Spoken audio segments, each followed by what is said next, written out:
Assalamualaikum warahmatullahi ta'ala wabarakatuh, and a very good afternoon to all. Our honorable guests, Brother Mustafa Akiul, IRF's Director Datuk Dr. Ahmad Farouk Musa, Yang Berhormat Encik Syahari Sungip, fellow academicians, Datuk Dr. Rizwan Kushairi, fellow academicians, friends and colleagues, ladies and gentlemen. I am Eileen Razali. I am going to be your MC for the day. I would like to welcome you to yet another book launch event by IRF. To be exact, this is your 10th book launch, I was told. So, ladies and gentlemen, I was also told that this time around, for the first time in IRF's experience, the translation has already been criticized before it was even launched. Apparently, there's this chairman and chief executive of the Islamic and Strategic Studies Institute who has written essays regarding the book we are launching. The first one was on the ideas in the book itself. He asserts the point that IRF was sort of like rejuvenating the new Mutazilite thoughts and sentiments. And the second was the criticism of the foreword that was written by Dr. Farouk as editor of the book, he was saying that the people who were against rationality were the Salafis, yeah? Did I pronounce that right? And not the Asharites as proposed. And these so-called Salafis are basically the same people that happen to be our IRFs and their sekutu, and their friends. So this is where I went back to Farouk and asked him, so are you or are you not a Salafi? And he says, yes, he is. And then it's true, and so is IRF. So if that's true, then is what everything that Dr. Amran has put forth, that Salafis are the ones who are irrational, and because by definition, I looked it up, and it says there, Salafis are a member of a strict Orthodox Sunni Muslim advocating a return to the early Islam of the Quran and Sunnah. So, and then he went into a tirade, he lectured me on the epistemological, I can't even pronounce it well, epistemological differences between Salafis and Salafiyah. Apparently there is a difference, and that the doctrine of IRF is perhaps more of Salafiyah, as they are, that is IRF, welcome criticisms since they enrich the culture of intellectual discourse in this country. That's what part of the things that he told me.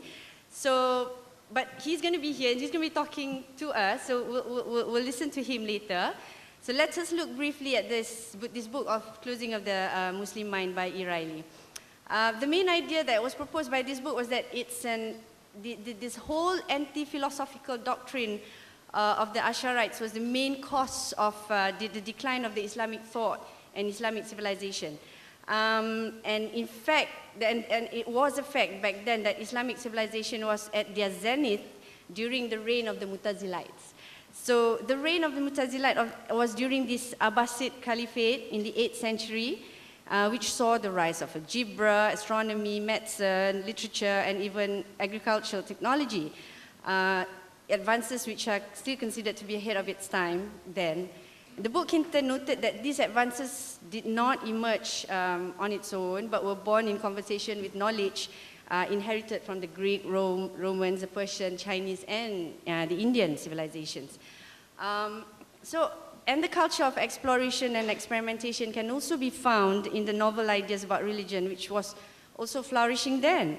It was also during this era that Muslim world became this intellectual center for, Baghdad was known as, there was this famous house of wisdom, Baitul Hikmah, that was established then. This was also when Muslims and non-Muslims, the Jews, the Christians, worked together hand in hand to translate and gather all possible knowledge that was within reach to them, and that was translated in Arabic. I think Arabic was the lingua franca then, right?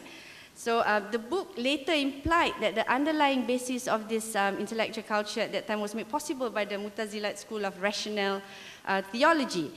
They were inspired by the Quran and the supportive hadith verses that emphasize the value of knowledge, reflection, and discovery in Islam.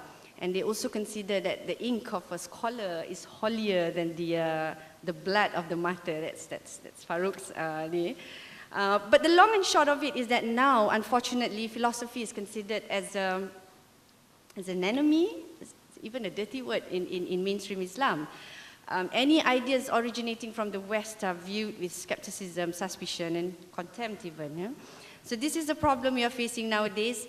And the book proposes that this probably started a long time ago with the demise of the Mutazilite and so-called the victory of the Asharite.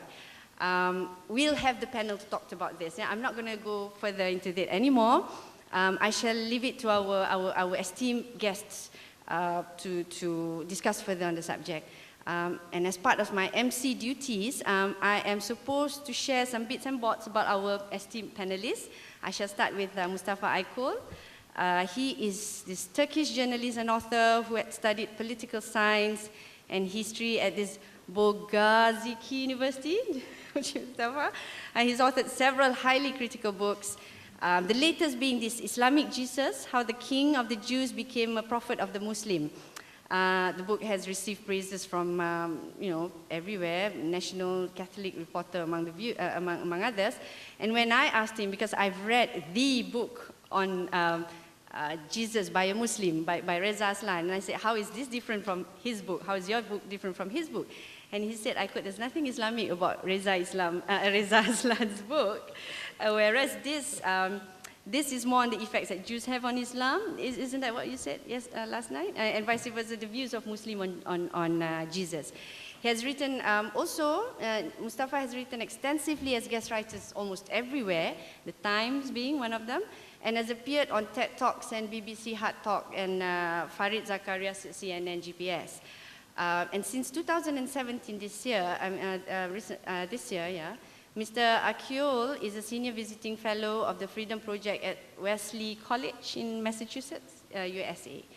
Next, we go to Yang Berhormat Encik Sa'ari Sungip, who is the Selangor State Assembly for DUN N18 Hulu Kelang from Parti Amanah Negara. He's currently the head of Amanah for Parlimen Gombak and the deputy chairperson of Amanah Selangor and head of Dakwah Bureau since 2015. Before joining politics, he was this prominent Dakwah figure in Malaysia. I was told that he led Jemaah Islah Malaysia GYM. I'm familiar with that. At least I know something when it comes to Syari. From 1990 to 1999, he's the recipient of Special Award from Amnesty International in 2001 for his contribution in defending human rights. He has written about 30 books so far on topics ranging from Dakwah, information, and human rights. And last but not least, my friend of 22 years, Datuk Dr. Ahmad Farouk Musa, who is an academician at Monash University and a cardiothoracic surgeon. He is an ardent researcher. He has presented his works at prestigious conferences across the world. He's actively involved in civil society, and he's head Bersih 2.0, C4, this commission, and he's currently commissioned at the Commonwealth Initiative for the Freedom of Religion or Belief, based in Westminster. So with that, let us now get on with the agenda that we have planned for you today. I would now like to invite Dr. Rizwan Kushairi to deliver his welcoming speech. Hold on, Dr. Kushairi. He is a member of G25.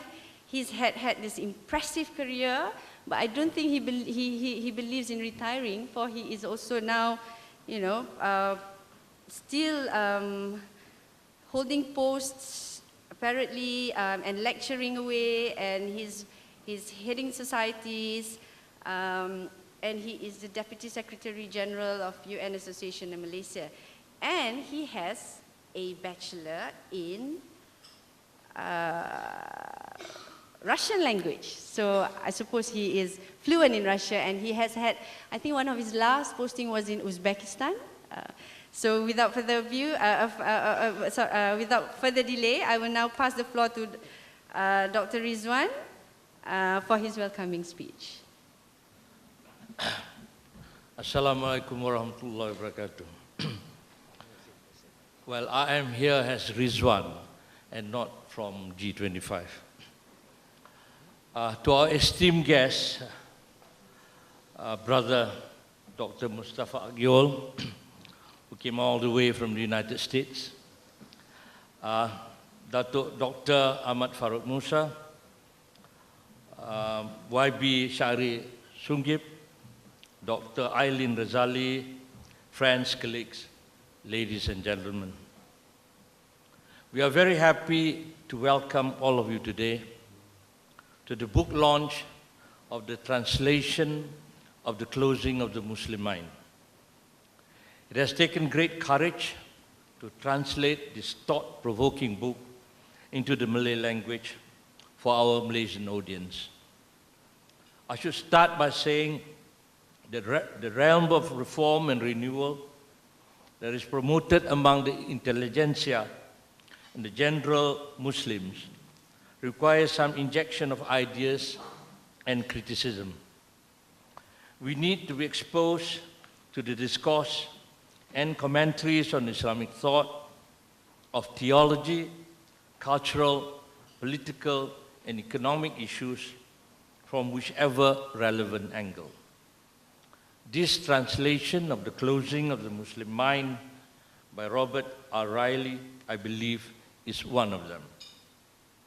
In this book, the author argued that the real problem in the Muslim society, ranging from ignorance, unreality, extremism, totalitarianism, and intolerance is not from their lack in economy, politics, and power, but more from the level of intellectual and ideas.